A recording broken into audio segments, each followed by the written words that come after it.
no ar mais uma Agenda Aparecida e hoje o assunto é direitos trabalhistas.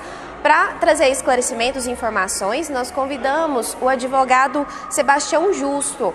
Ele é presidente da Comissão de Direito do Trabalho e ele vai explicar para a gente mais sobre esses assuntos e sobre as leis e direitos do trabalhador. Muito bem-vindo. Eu que agradeço a oportunidade. Além disso, nós trouxemos também a jornalista Ana Paula Arantes, ela trabalha no portal Voz Metrópole. Seja bem-vinda novamente, né? Já esteve presente com a gente aqui no canal. Isso, obrigada Raquel, obrigada a todos e que seja um programa de muitos esclarecimentos. Legal. Bom, eu queria saber de você, a reforma trabalhista ela foi aprovada em 2017, né? 2 anos depois, o que realmente está em prática das mudanças? O que já está valendo? Olha, a reforma trabalhista foi aprovada em 2017, como bem falado por você. Tivemos, assim, uma grande redução das ações trabalhistas de 24%, mas o trabalhador ainda continua, assim, amparado pela legislação. Todos os seus direitos são resguardados, verbas rescisórias, horas extras. O que mudou é que agora é negociável pelo contrato de trabalho. Certo. Então, doutor Sebastião, as ações trabalhistas, elas diminuíram nos tribunais aqueles embates de negociação empregador e empregado? Essas ações houveram uma redução? Sim, houveram redução aí de 24%, devido a alguns direitos que foram excluídos, até podemos citar as horas itinerárias, que não existem mais até esse primeiro momento. E qual que é o maior índice de reclamação dos trabalhadores?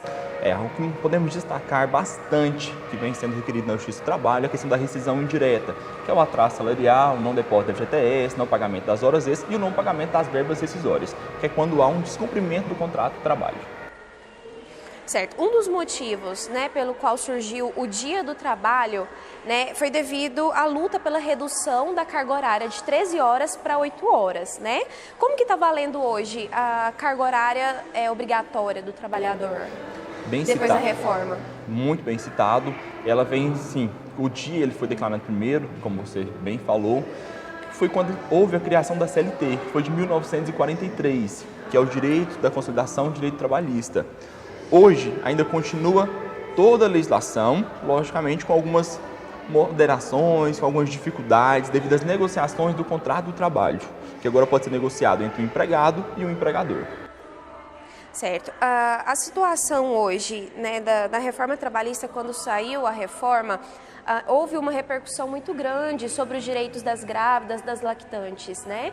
Como que está na prática hoje? Isso realmente, aquela alteração na carga horária, nas situações de trabalho delas, realmente foi mudadas? Como que é? É até engraçado, tivemos uma decisão recentíssima, que foi agora no dia 30 de abril, onde suspenderam a legislação quando fala do trabalho da grávida e da lactante no trabalho insalubre. Antes, com a reforma trabalhista, que começou a vigorar em novembro de 2017, poderia sim a grávida e a lactante trabalhar em local insalubre se o médico de sua confiança desse um atestado alegando que ela poderia trabalhar, a gravidez não era de risco. Com a decisão, passa a não poder mais trabalhar, só que ainda vai marcar um novo julgamento com todos os ministros para ver se vai ficar suspenso ou não. A questão das férias, doutor Sebastião, na lei anterior, né, à aprovação da reforma, ela podia ser fracionada em 2 períodos. E agora, com a aprovação da reforma, como que fica essa negociação das férias? Agora, as férias podem ser divididas em 3 vezes, na verdade. Dividida em 3, não inferior a 15 dias. Importante também destacar que ela não pode se iniciar na sexta-feira, porque poderia pegar sexta, sábado e domingo e já começar a contar as férias. Agora não, ela tem que se iniciar ali no dia de semana. O que mais acontece na prática é iniciar-se numa segunda-feira. Existe diferença nos direitos do servidor público para um empregado de uma empresa privada? Sim, sem dúvida, até porque o estatutário, o que já rege já não é a CLT. As diferenças é a consolidação da lei de trabalho, que é o trabalhador empregado físico, e o outro é estatutário, que ali já é um contrato, um exemplo que a gente pode dar à prefeitura, que é um trabalhador estatutário. Falando nos setores, a questão do terceirizado, né? Aquela pessoa que possui um CNPJ, só pode falar um pouquinho como que os principais pontos dessa contratação? Podemos. A terceirização ela aumentou assim, de uma certa forma estrondosa mesmo. Por quê? Agora a maioria dos serviços eles podem ser terceirizados, 90%. A legislação ela dá essa amplitude, poder fazer por um mero contrato de trabalho entre o empregador e o empregado. Não há mais aquela necessidade de ser por convenção coletiva. O que as leis trabalhistas elas determinam sobre o ambiente de trabalho? Tá. O ambiente de trabalho é decidido amparado pela Constituição das Leis do Trabalho também, que fala da medicina, segurança do trabalho, que já vem o OIT, que comemora-se 100 anos também, no mesmo dia do direito do trabalho, que vem toda a regulação, que no caso é o Ministério Público do Trabalho, que no caso ele faz toda uma expensão ali na empresa. A modalidade home office está crescendo muito, né, doutor? Bastante. E a gente observa muitas pessoas preferindo executar aí as suas produções em casa mesmo. E a gente percebe que o crescimento foi rápido, mas existia assim uma reação tímida das pessoas em questão à legislação. Em que pé que está agora? Eu mesmo trabalho no home office, eu mesmo trabalho, é uma modalidade muito boa, só que tem que ter aquele controle ali do trabalhador em casa, porque por via das dúvidas eu saio do meu quarto e já vou para o meu escritório ali do lado. Então tem que ter todo aquele controle, aquele cuidado, aquela disciplina. Mas, na verdade, ali ele tem uma diminuição para o empregador de custos, querendo ou não. É algo que pode sim ser controlado pela empresa, ali a questão da jornada de trabalho, pela quantidade de serviço desempenhado pelo empregado, até por mensagem, por Skype. Então tem como ali controlar a minha jornada de trabalho. Constantemente o Brasil ele é alvo de polêmicas envolvendo o trabalho escravo, tanto em metrópole quanto no campo, né? Quais são os principais fatores, né, de mudanças desse cenário? É uma grande realidade isso daí, que muitas das vezes ficamos assim até assustados quando solta nas mídias. Mas temos aí trabalho escravo que acontece em fazenda, em mineradora, que geralmente é denunciado para o Ministério Público do Trabalho. Se sabe de algo, denuncie no Ministério Público do Trabalho para não deixar ocorrer isso aí, que são pessoas que ali não têm alimentação, ou a alimentação é até trocada pelo salário e trabalham sem jornada de trabalho. A questão da demissão hoje, ela também teve algumas mudanças, né? Quais os principais pontos da demissão, falando da contratação pela CLT? Assim, falando da demissão, a gente pode destacar a demissão consensual, que é um acordo. Antigamente, antes da reforma trabalhista, existiam muitos acordos que eram elaborados para, até não poderia ser feito, mas muitas empresas faziam, que era devolver a multa do FGTS, o empregado ele recebia a multa, depois devolvia para o empregador, agora não mais. Agora é amparado pela própria legislação. Isso chama-se acordo consensual. Esse acordo consensual funciona da seguinte forma. Algumas verbas são pagas pela metade. O aviso prévio, se for 30 dias, diminui para 15 dias. O FGTS, em vez do empregador paga 40%, diminui para 20%. O FGTS, quando vai levantar na caixa, em vez de levantar 100%, o empregado somente levanta 80%. Importante lembrar que não pode se habilitar no seguro-desemprego quando é realizado o acordo consensual. Quais são os principais desafios enfrentados hoje pela Justiça do Trabalho? A Justiça do Trabalho tem um grande desafio, que é do empregado, na verdade, saber dos seus direitos.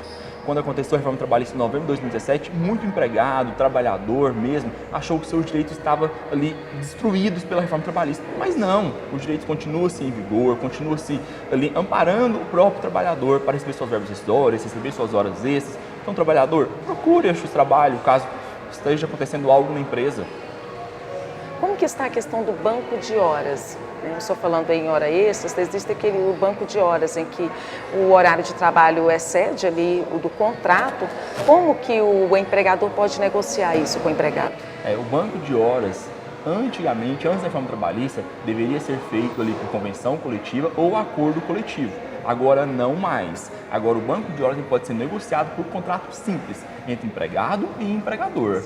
Então, empregado e empregador, sempre consulte um advogado para fazer que a legislação possa vigorar dentro da sua empresa. E esse banco de horas, ele sempre tem que ser, claro, consensual entre as partes e sempre por escrito ali, por isso a necessidade de consultar um advogado, ou pode ser um acordo verbal?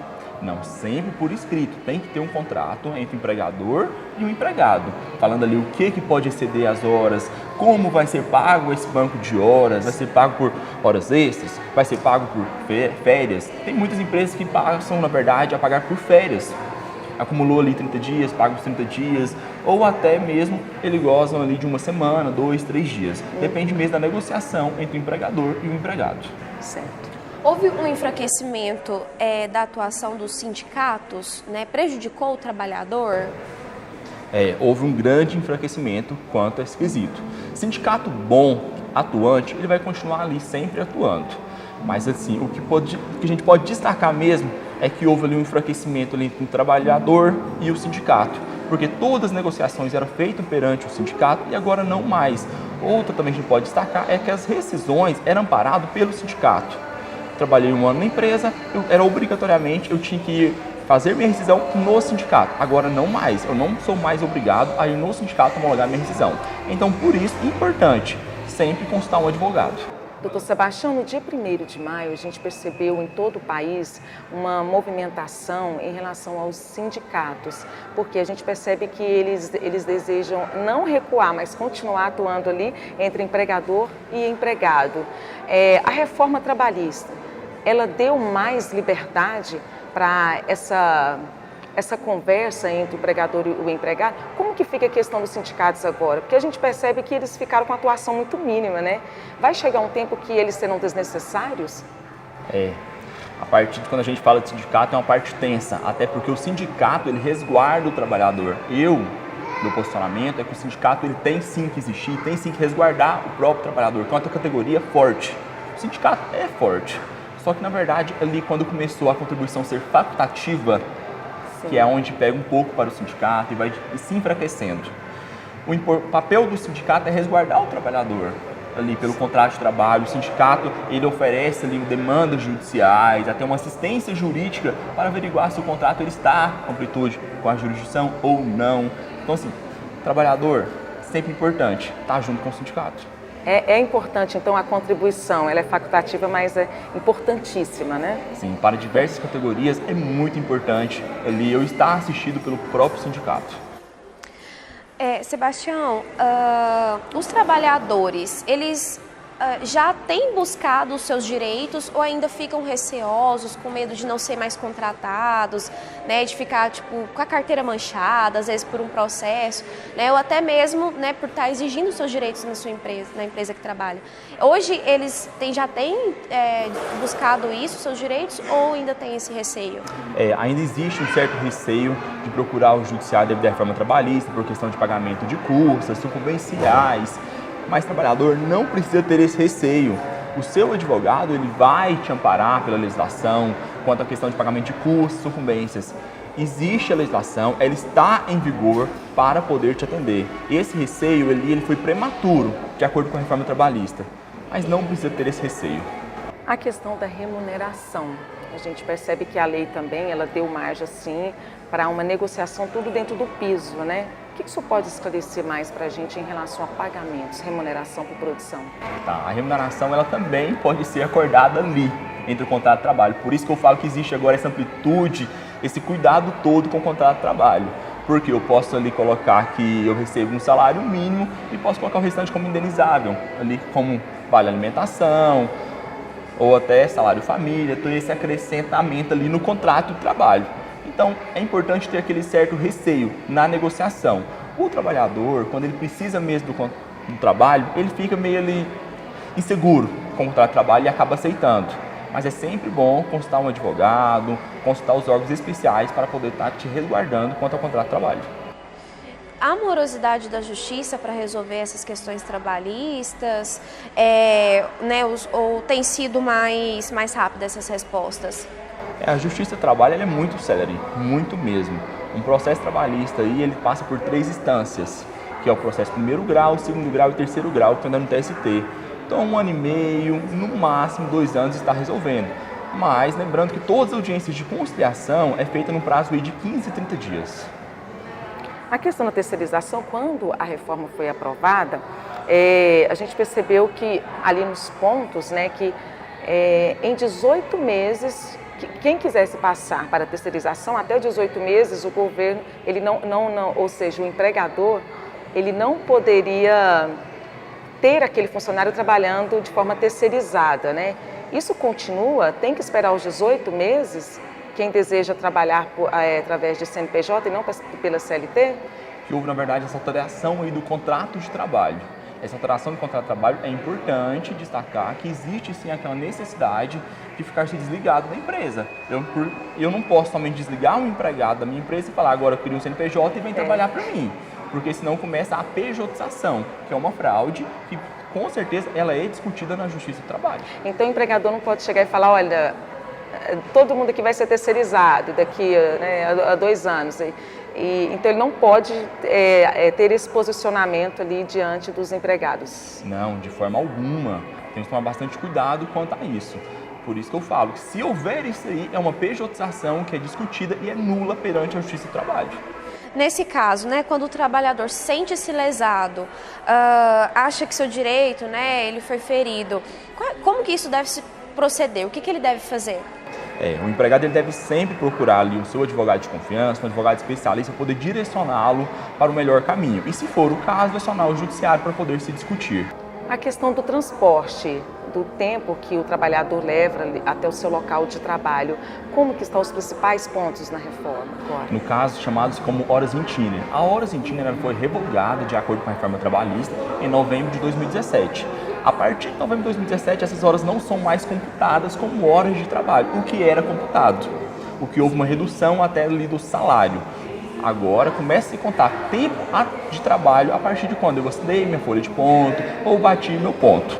A partir do momento que ele está ali a postos para começar a sua produção, ali sim, começa a ser contado. Dentro da empresa. Dentro da empresa. E a gente vai ficando por aqui. Eu agradeço imensamente a presença do advogado, né, Sebastião? Obrigada pela participação. Muito obrigado, eu que agradeço. Estarei sempre à disposição de vocês. E a jornalista Ana Paula, muito obrigada. Obrigada, Raquel, pela oportunidade. Convido a todos também a acessarem o portal Voz da Metrópole, que é o portal vozdametrópole.com.br.